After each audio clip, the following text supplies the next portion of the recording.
Covering news where you live. This is 5 News. Well, thank you for joining us here today for the latest news and weather where you live. I'm Joe Ellison. Work is now complete on a study of future parking needs in Fayetteville's Dixon and Block Avenue areas. The study shows there are nearly 2,500 total parking spaces, but because of restrictions, private lots, and pricing, they're not always available for people to use. It looks like the area is in need of an additional 500 spaces during peak events. The solutions presented in this study include integrating existing private lots into the parking system, extending paid parking hours, or build a new parking garage, just to name a few. City leaders will now have this study to make their decisions to move forward. All right, well, before we get to other top news, let's get a check of the weather with meteorologist Zach Scott. Zach, it looks like we got some rain in the forecast today. Yeah, we've had some rain in the forecast really since, Monday night. We had showers in the area and in the region for 5 Country yesterday. Northwest Arkansas really saw a big gap in the rain, though. As expected, the rain started to move back in during the evening overnight. River Valley saw off and on showers. We've got more off and on showers expected, especially by the afternoon and evening for today, and then more rain chances overnight into Thursday. Tracking a chance for some severe weather. Really, we're talking Red River Valley, southern Oklahoma, down into North Texas. Best shot for any strong to severe storms today. But we're going to watch a cluster of rain move in, and as it does so, could have some gusty winds. We think areas south of the River Valley, the Ouachita's, back into southeast Oklahoma, have the better shot for some gusty winds. Maybe a few pockets. Small hail up to the size of quarters, $half size. We'll watch that for you. Future Track Radar doing a good job all day long, picking up on the chance of an isolated to scattered shower as we go through the first half of the day, and then looking at those rain chances really picking up for us as we get into the afternoon hours. Afternoon into the evening, rain's going to be increasing across eastern Oklahoma and then moving into western Arkansas. And again, we'll look for a little bit of a break by late evening, first part of the overnight. We'll start to see some drier air come in, and then we're talking about some more moisture coming in as an area of low pressure passes by tomorrow, giving us another round chance of some scattered showers even into Thursday. Friday right now not looking too bad. We're talking about mix of sun and clouds, upper 60s, low 70s, northwest Arkansas, low to mid 70s in the River Valley. Yeah, we're going to need it Friday. Not a bad way to wrap up the week. But again, for today, rain should overall be increasing from west to east as we go deeper into the afternoon and into the evening hours, upper 50s, low 60s, east wind about 10 to 20 miles per hour. And then we've got a chance for another round of some scattered showers, especially into early tomorrow morning with temperatures back near 50 degrees. Joe? All right, thanks so much, Zach. Well, in LaFleur County, what was originally a deadly car crash investigation has turned into an arrest for murder. Matthew Ricart is in the LaFleur County Jail accused of killing a woman who he says was in a romantic relationship with his wife. Ricart pleaded not guilty to first-degree murder charges this week. This all started back on April 6th when Pensacola police responded to a reported car crash on Highway 112. Paramedics tried saving Shayla Grant, the woman in the car, but she died on scene.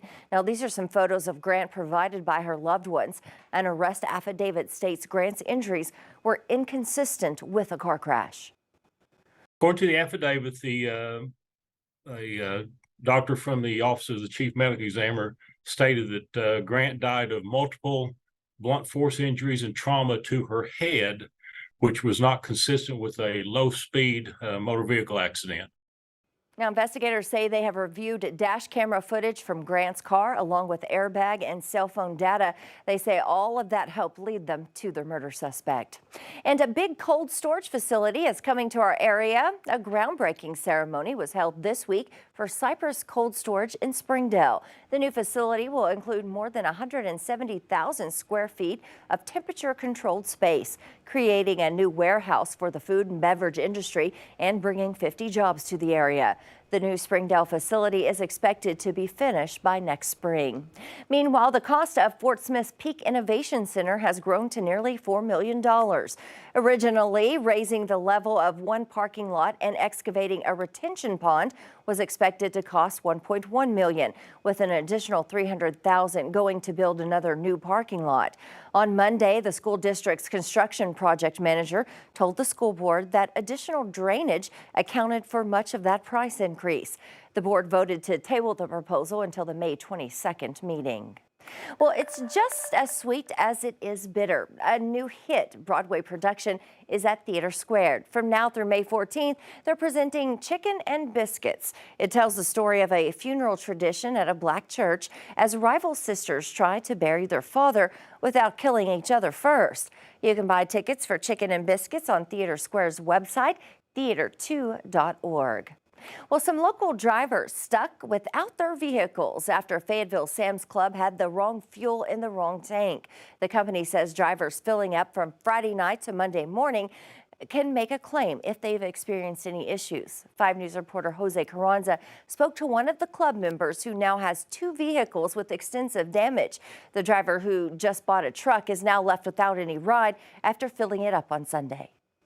I don't even know if I'll go back to Sam's Club to get gas at this point. On Friday night, Brock Bowen says he went to the Sam's Club in Fayetteville to fill his Jeep's gas tank. I got out the next morning. It wouldn't go anywhere. It would just start up, die. A lot of white smoke blowing out the back of it. I had to get it towed to a shop. They gave me a sample, which was diesel running through my unleaded tank. Bowen says his 2010 Grand Cherokee is now a mechanical repo, owing $6,000 over 1 year. Working 7 days a week, making $200 a day, Bowen says he immediately bought a truck. They got me into a truck. I filled that truck up Sunday at Sam's Club again. Now it's at the shop, doing the same stuff. I hate to say it, we see it probably every 6-8 months. As 5 News followed Bowen's truck to wrenches and whips, owner and mechanic Chris Wages confirmed. Well, yeah, it's diesel. The minute you notice the check engine's light start flashing and the car's not running like it's supposed to, if you suspect that you got diesel in it, is get it towed to a mechanic. The earlier you catch it, somewhat fairly simple to remedy the situation. The longer you continue to drive it like that, the more damage you can do. You could be up 5,000 to 7,000 easy.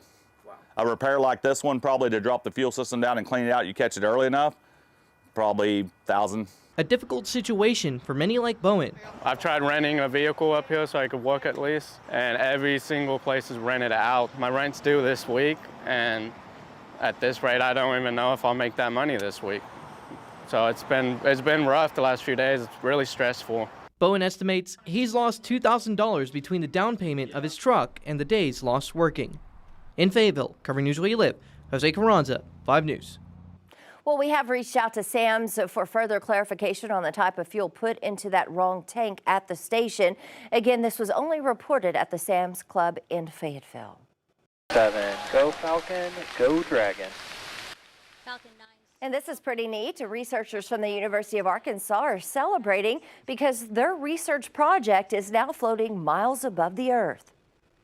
Back in March, SpaceX launched more than 6,000 pounds of research gear, crew supplies, spare parts, and other hardware on a flight to the International Space Station.